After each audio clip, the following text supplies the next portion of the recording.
This was crossing the Sava River, the longest tributary of the Danube. This is effectively no man's land between the borders of Croatia and Bosnia. As you enter this part of Bosnia and Herzegovina, the only national symbols visible are Serbian. The state of Bosnia and Herzegovina is divided into two main entities: the Federation of Bosnia and Herzegovina, which is mostly Bosniak and Croat, and Republika Srpska, which is primarily Serb. Symbols like this show the fractured geography of Srpska. I'm now in Banja Luka, the de facto capital of Republika Srpska. Across the city and throughout the entity, Serbian national symbols and the colours of the Serbian flag are prominently displayed. I haven't seen a single reference to Bosnia or its flag since I crossed the border.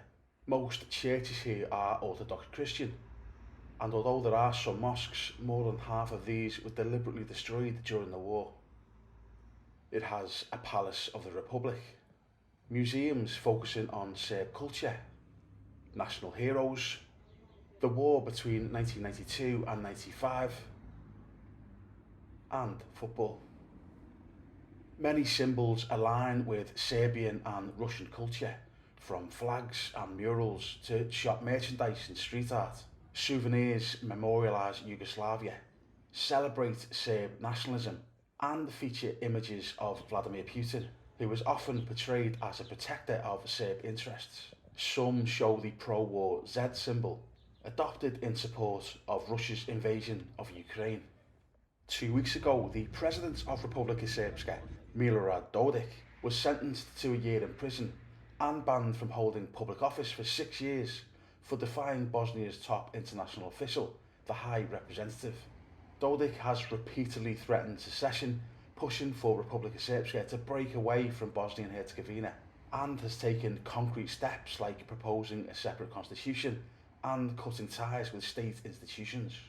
His whereabouts are unknown, but his billboards are everywhere, declaring, "When people believe judgments fall, Dodik will win, Serbia will win." If Republika Srpska achieved independence, it would have one of the lowest GDPs in Europe. You can sense the poverty here. It's also overtly political. Slogans in national colours declare the centrality of orthodoxy and the heroes of war. Other symbols reference the Serb position that Kosovo is part of Serbia. And much of the street art intertwines politics with football.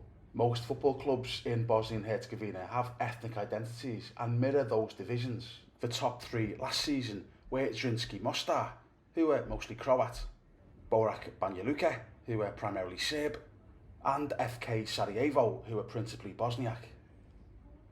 At the stadium of Borac Banja Luka, some things seem pretty normal. The first team train on an adjacent pitch. There are signs displaying stadium regulations, and fans paint murals in support of the team. Other murals express the usual sentiment you expect to see at a ground. For some, these are anti-establishment. Others stand against modern football. But there are also prominent and provocative images of Ratko Mladic, another divisive figure here. The former Bosnian Serb general is currently serving a life sentence in The Hague for genocide, notably for Srebrenica, and crimes against humanity in the Bosnian War. But here today there are murals calling him a hero across Banja Luka.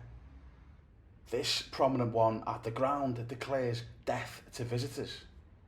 Imagine being an away fan from Sarajevo and arriving in Banja Luka to see this.